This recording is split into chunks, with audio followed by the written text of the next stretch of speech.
Alright, what's up guys? Welcome back. In this Shopify tutorial, we're going to talk about picking your niche, okay? You see a lot of people dropping videos on YouTube about how to actually pick your niche, and there's a lot of different opinions about what the correct strategy is, what the best products are to sell.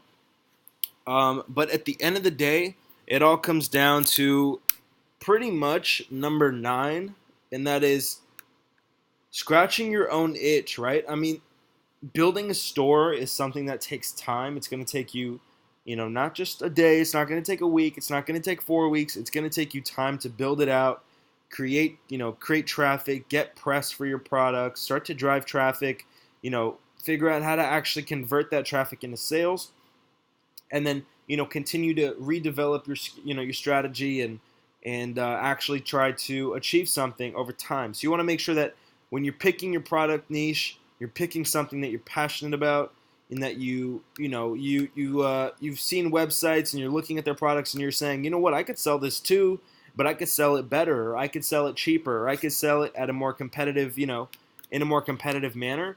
And I think once you have that kind of gut instinct, that's what you should run with. Again, this is just my opinion based on what's worked for me. Me personally, I've always had an itch for jewelry, hip hop, fashion, that kind of thing. And, I scratched my own itch. I created my own store, and sure enough, we're doing a ton of money online. So the point is, scratch your own itch. I definitely want to say that's extremely important, so I'm going to highlight that green. But let's just go start with number 1, guys. The first thing is you got to kind of understand what the trends are. You got to kind of observe people. I think this actually, it actually comes from just watching people in real life, seeing what they're using, looking on social media, seeing what products are being used. A good example of a good trend that went up and then came down was the fidget spinner. Right, I'm sure you guys know about this, which I talked about briefly in my last video, I believe. This video became viral. It was viral on all social media. People started buying it. So companies, people like us started creating websites and selling these products online. And sure enough, people were searching the product all the time. So people started creating different variations of the fidget spinner, like different, the fidget spinner with like Marvel, custom Marvel fidget spinners or Batman fidget spinners. Like people started doing a bunch of crazy stuff, creative things, and sure enough, people were buying it because it was a trend. So you got to kind of see if you can, look around you, see what the next trend might be, and then capitalize on that. That is always the best way to go. That's why it's number 1. And if you can somehow combine a trend, figure out what the next trend is going to be, and combine it with your passion, that's when your store is going to be fucking invincible.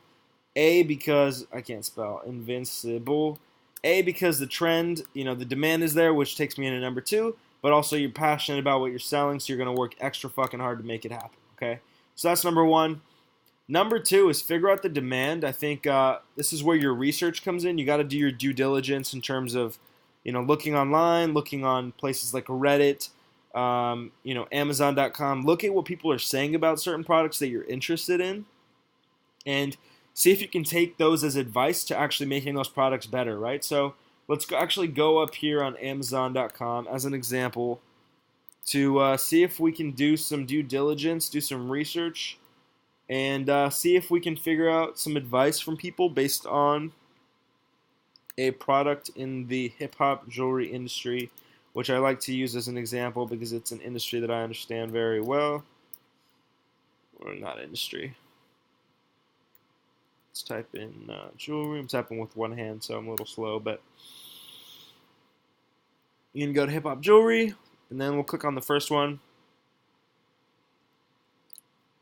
So this is where your due diligence comes in. If you come here, you're actually going to be able to see the customer reviews, and you can start to read what people say about the product. I don't know if this one has any or not. Okay, there's no reviews for that one, so that sucks. Looks like this one's got 11. So see the stars there with the the 11 custom reviews. Click on that, and it should take you directly to the review section. There we go. Okay.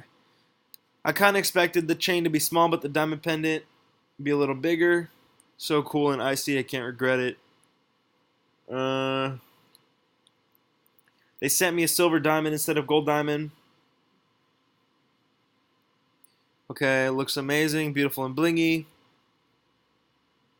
Okay, so this is a good one.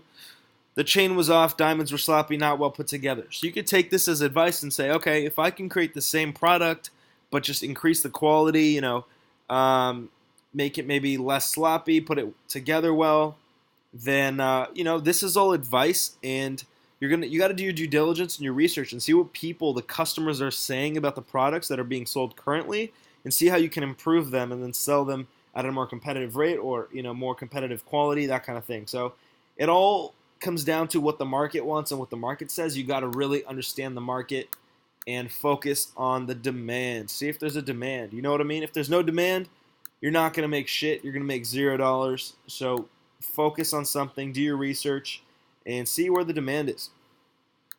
Next is keyword search, okay? You can actually go online and search keywords that people are using online. So you can actually go on Google keywords, for example. What I do is just go on Google, go type in keyword search, Google, and you can use these tools here, for example, to see what people are searching for online. See what what products they're searching for. Just say hip hop jewelry. I don't know, I've never used this keyword tool, but this is one of them. Hip hop jewelry, United States, English. It'll tell you what the searches are, I'm sure. Keyword suggestions, that kind of thing. So it'll tell you, search volume, what the trend is, the CPC, which is the cost per click, competition, etc., etc. So these stats are going to tell you exactly what people are searching for, and it'll kind of give you a better idea of what the demand is for a certain product. And you can actually do it for YouTube, for Bing, Amazon, eBay, etc., etc. So you got to start doing keyword research. Once you have an idea of what your passion is, what products you're interested in, and you've done some research on the due diligence side in terms of how you can make them better, I would come in here and start to do keyword searches to see exactly what products people are looking for and get a better idea of the demand. So that ties into number 1 and number 2. This we've already covered, but basically focus on your passion, focus on your own itch, and do what you're interested in. Margin, this ties into number 5 and this ties into number 6 and kind of number 7. But you want margin, right? At the end of the day, when you start shipping out products, you're going to have costs for shipping, unless you're drop shipping, of course. You're going to have to deal with packaging, branding, what's your cost going to be to acquire the customer when you start doing marketing. So you want to make sure there's enough margin. You don't want to buy a product for $20 and sell it for $25. You're not going to make enough money. That's why number 6 comes into play. Price point is very key, and there is a general consensus of what the sweet spot is, and I agree with everyone. The sweet spot is $100 to $200. It's not a crazy amount, but it is, it's affordable, and you can sell a quality product in that range, and there's going to be enough margin depending on what you're selling. So if you can sell a product to what I say, I like to market products 200 to 300%. It may seem high, but at the end of the day, your margin is going to get eaten up by customer acquisition costs. It's going to get eaten up by shipping costs and branding costs, inventory costs, etc. So, where's the percent? Okay, there we go. So, what I like to do is if I'm selling a product for, let's say, $100, which is what I usually do, my cost is usually going to be somewhere around $20 to $30. If not lower, I'll be honest. Sometimes my cost is closer to $10, depending on what my MOQs are. And if you don't remember what MOQs are, it's minimum order quantity.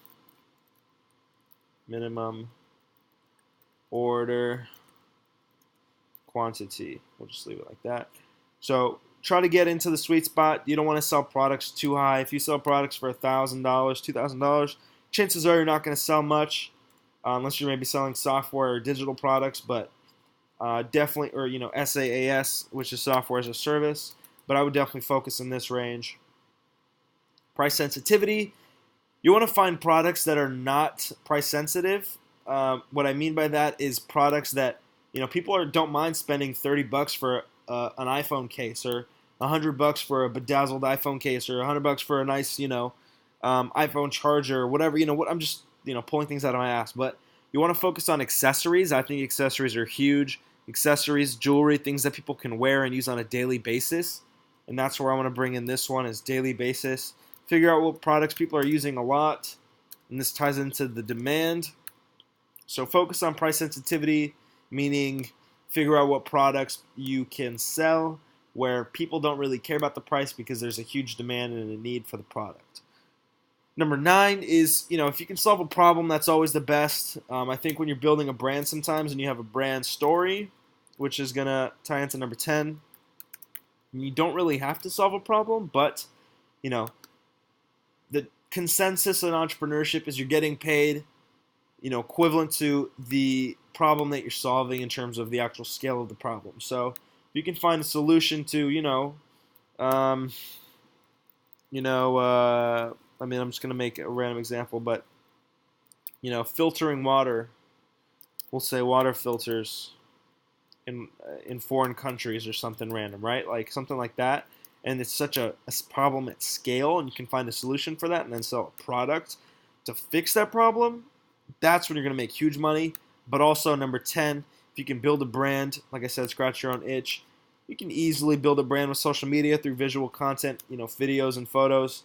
So don't think that you have to be solving a problem. I think with e-commerce, people are going to buy jewelry because they like jewelry. It's not necessarily solving a problem, but if you can build a brand and a story around your product, that is also huge, huge, huge money for sure. This is really important. You don't want to focus on seasonal or one-time purchase products. Focus on products where people are going to come back and buy multiple versions, right? So furniture is an example of a product that people are usually just going to buy once. They're going to hold on to it for a couple years, and then they're going to come back maybe later and buy one. But you want to focus on products like iPhone cases, stuff like charging cables, stuff like jewelry. I know I didn't spell that right, but it's all good. You know what I'm talking about. Stuff like this where people love it. They're going to come back, buy it again, buy it again, buy it again. And that's huge. So you want to make sure you're doing multiple purchases as opposed to one-time purchases. Okay, so where'd the M go? There we go. And the last point of this one is focusing on one product for now. So be focused on one product or one product line. You don't want to have a bunch of products because it's just going to be hard for you in the beginning. So that's my information on picking a niche. Definitely, if you have any questions, let me know. But this is definitely the roadmap to kind of follow. Trends, demand, keyword search. This is huge. Spend time here, understanding the demand for sure. Because once you make your decision, you want to kind of stick with it, right? So focus on products that are multiple purchases. Try and solve a problem if you can. Tell your story. And have margin, of course. Focus on the sweet spot. And that's going to cover it for this one, guys. Let's move on to the next tutorial in this curriculum.